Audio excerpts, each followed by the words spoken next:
አማራ ሲሏችሁ አትፍሩ። አማራ ሲሏችሁ አትሸማቀቁ። ለምን ትሸማቀቃላችሁ?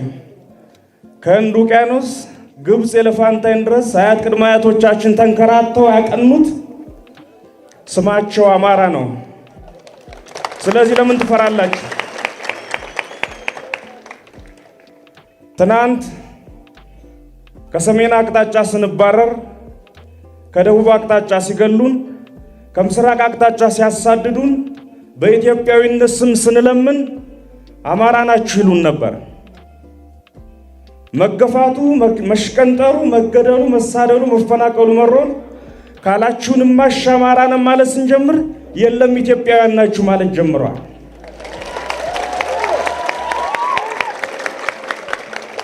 ትናንት በአርባ ጉጉ፣ በደኖ፣ አሶሳ፣ ወተር የትም የኢትዮጵያ ኮርነር ላይ አይሆኑ ስንሆኑ ኧረ በሕግ አምላክ ባቀናነው ሀገር እኩል እንኑር ብለን ስንለምን ኢትዮጵያውያንን ብለን ስንማጸን አማራዎች ናችሁ ብሎ ያባረሩን ከንፈር እንኳን ያልመጠጡልን ሰዎች አማራ መሆናችን ስንነግራቸው ኢትዮጵያዊ መሆናችን ሊነግሩን አባይን ተሻግረው ጠላው አንድ አማራ ላሴት ይወጡ ይገባሉ። ዝቅላካ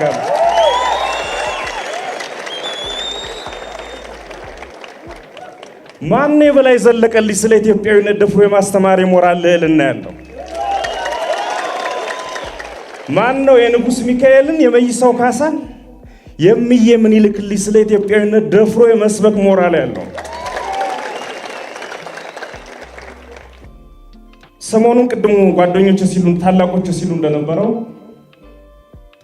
አሁን ስለ ፓርቲ ፖለቲካ የምናወራበት የቅንጦት ጊዜ ስላልሆነ አብነን ሳንል አዴፓነን ሳንል ኤክስነን ዋይነን ሳንል ከገባንበት የሉና ፈተና ከገባንበት ከበባ ሰብረን እንድንወጣ በጋራ እንስራ መባል ሲጀምር እና በመካከላችን ያለው ስንጥቅ ሊደፈን ሲመስላቸው አብይ በፍጥነት ብርሃኑን ባህር ዳር ላከው።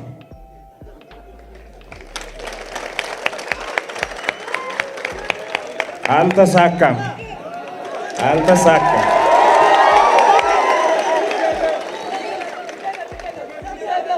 ምንም ይደገም የለውም። ሀቅ እኮ ነው። እያያችሁ ያለ ሀቅ እኮ ነው። የአማራ ልጆች በአንድ ቁሞ ለህልውናቸው መታገል ሊጀምሩ ነው ብሎ ሲያስቡ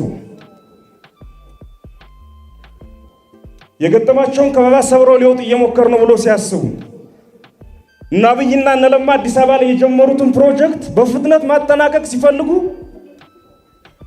እኔን ዘመነ ካሴን ስለ ኢትዮጵያዊነት ሊያስተምር ባህር ዳር ላይ ብርሃኑን ላኩት ነው የምላቸው። ይሙኑ ይደገም።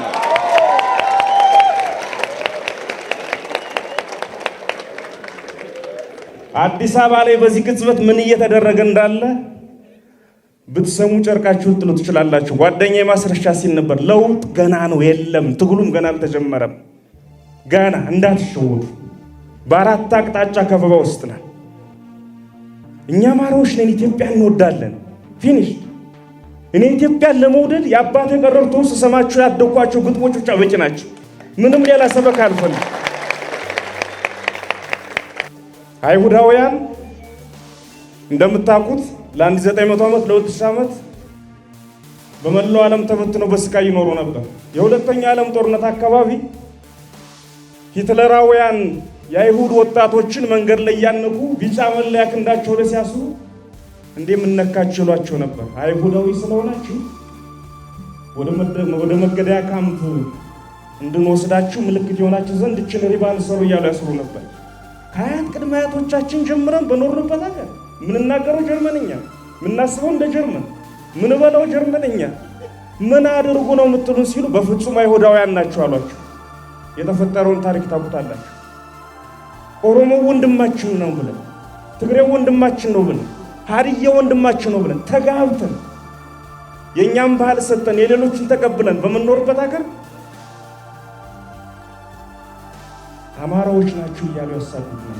ታዲያ ዛሬ ምን ቆርጧቸው ነው አማራንን ስለ ኢትዮጵያውያን ናችሁ ቢሉን የሚሉት? ሰላማዊ ሰው ነኝ። የልምምጥ ፖለቲካ የልመና ፖለቲካ ግን አይመቸኝ። ጦረኛ አይደለሁም። ቀርቦ የሚያቀኝ ሰው ያውቀዋል። በጣም ሰላማዊ መሳቅ መጫወት መወድ ልጅ ነኝ። ግን ሲነኩኝ አልወድም፣ ምክንያቱም አማራ ነኝ።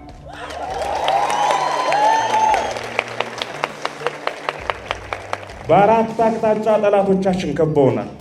የጦርነት ነጋሪት እየጎሰምኩም አይደለም። ሰላማዊ ሰው ነኝ። የልምምጥ ፖለቲካ፣ የልመና ፖለቲካ ግን አይመቸኝ።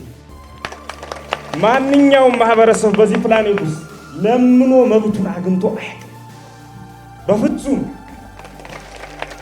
ስትደራጅ፣ ጉልበት ሲኖርህ፣ ስትፈራ የሰላም እንቅልፍ መተኛት ትችላለህ። የትኛውም የፕላኔታችን ኮርነር ላይ እንደ ልቡ ተኝቶ የሚያድረው ዜጋ የተደራጀ መንግስት፣ የተደራጀ ማህበረሰብ፣ ጉልበት ያለው ማህበረሰብ ያለው ዜጋ ነው። አሜሪካን የምንፈራት በ44ቱ ታቦት ስለምትመራ እኮ አይደለም፣ ጉልበት ስላላት ነው። አማራዎች ነን፣ ሰው እንወዳለን። ግን እንዳንድ ወጣት በራችን በክፉ ሲያንኳኩ እየሰማሁ ነው። በፍቅር ከመጡ አማራዎች ስለሆን ልብሳቸውንም ቢሆን አጥበን መስጠት እንችላለን። በጸብ ከመጡ ልብሳቸው ላይ እናሸናቸዋለን። ለዚህ መዘጋጀት አለብን። አመሰግናለሁ።